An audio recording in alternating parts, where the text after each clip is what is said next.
with Family of Children and Services and the State Attorney's Office involving what appears to be the abuse of a number of juveniles which are being housed in Bay County at a facility at 4015 Maynard Avenue. This facility is up Highway 231, just behind the asphalt plant. Apparently it's been here for several years. We've actually had some reports up there in the past of things going on there, and we've responded. DCF's had some of the same complaints. We've responded several times. Each time we were not able to substantiate issues that were reported. Tuesday morning, this all come to a head. We had a report to the Bay County Sheriff's Office that 4 people were fighting on Highway 231 near Atlas buildings. The officer responded and found 4 white males there. 4 males. They questioned them, and they advised that they were from the Heritage Military Academy, and that one of the subjects there had actually fled or run away, that they were court ordered to be there, and they had been out looking for him, and they had found him and were taking him back, and they had failed and hurt himself. Through another interview, we were told that he resisted and one of the other juveniles punched him. From that point, someone from the academy showed up, talked with the officer, and took custody of the kids, and they were taken back to the facility. Meanwhile, we had another call reported to the Sheriff's Office that a lady on her way to work that morning had seen 3 young men dressed in black with a rope walking through a neighborhood. She stopped and asked them what they were doing. They told her that one of the kids had left the academy and they were going to catch him and take him back. Certainly very unusual, this lady thought. And when we got that report, it kind of coincided with the one up at the from 231. The guys came back to the office, the report was turned in, and yesterday it was assigned to our investigative division, who in turn contacted DCF, and we began to compare information on this facility, and we both realized that we had got calls there, and we had been there in the past, but just never able to substantiate things that happened. So today we decided that we would get together and go as a team to the location where we would interview everyone at the facility. We did that this morning, and during our interviews we obtained information that was disturbing to us, that led us to believe that there was possibly some abuse going on. So we removed all 17 of the juveniles from that facility. They were taken down to CAC, where ourselves and DCF has been interviewing those juveniles for the past 4 hours.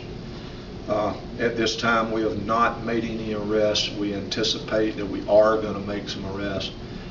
It's going to be a very lengthy, involved investigation. There's a lot of things that we have to do.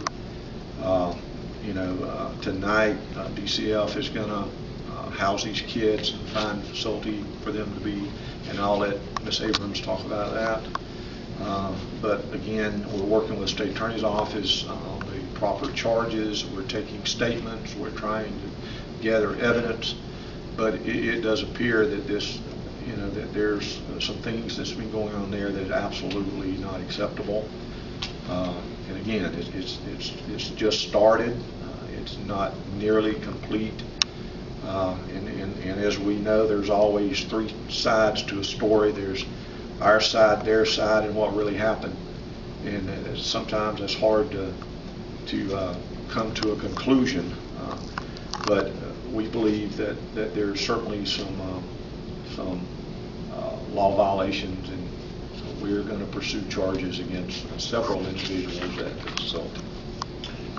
How many adults either work or live at the facility? We're not sure. We're getting mixed numbers. There's 3 actual adults that are allowed to conduct the discipline where they have sticks and they strike the people that are housed there. It's called CC, some correction. Corporal correction. We gathered several of the so-called sticks today. We gathered some. How big were they? They ranged in length. According to the rules and regulations, they have to be 9 fist long and as big around as your pinky. So there were cuts and marks on some of the boys that were removed.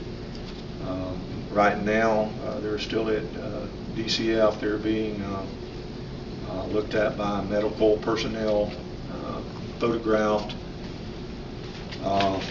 Were any was that the level of the abuse, was being hit with sticks? Was there any other sorts of violence?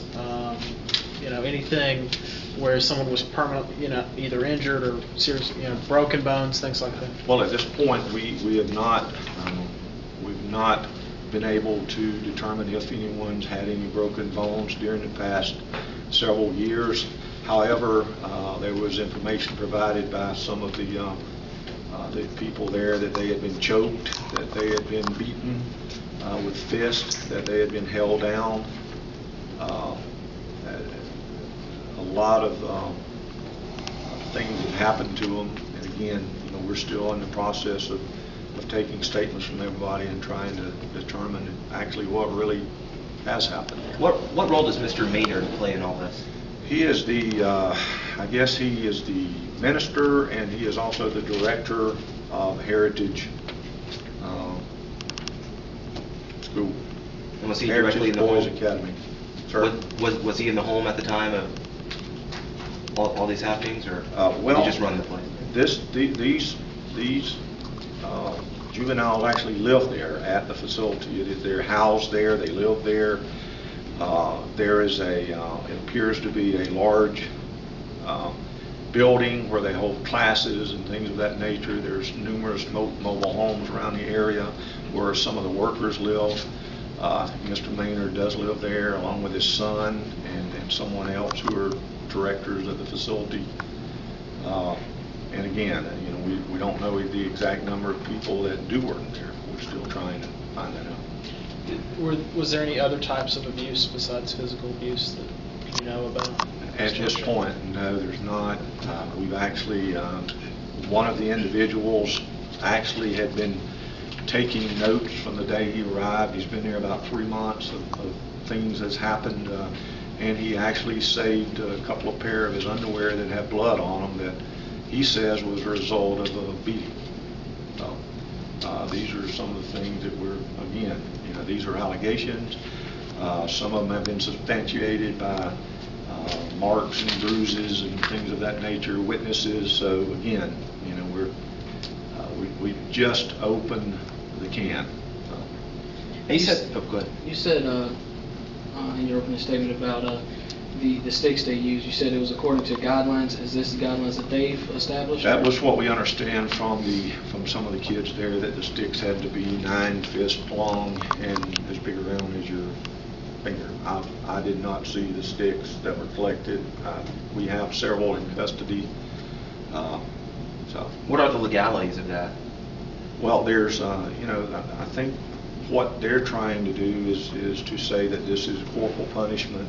And there's certainly a corporal punishment is acceptable, and certainly I believe in corporal punishment to a point. But there's a situation where if you're the custodial person of kids that's supposed to be in your custody, we're looking at what they're not their mother and father.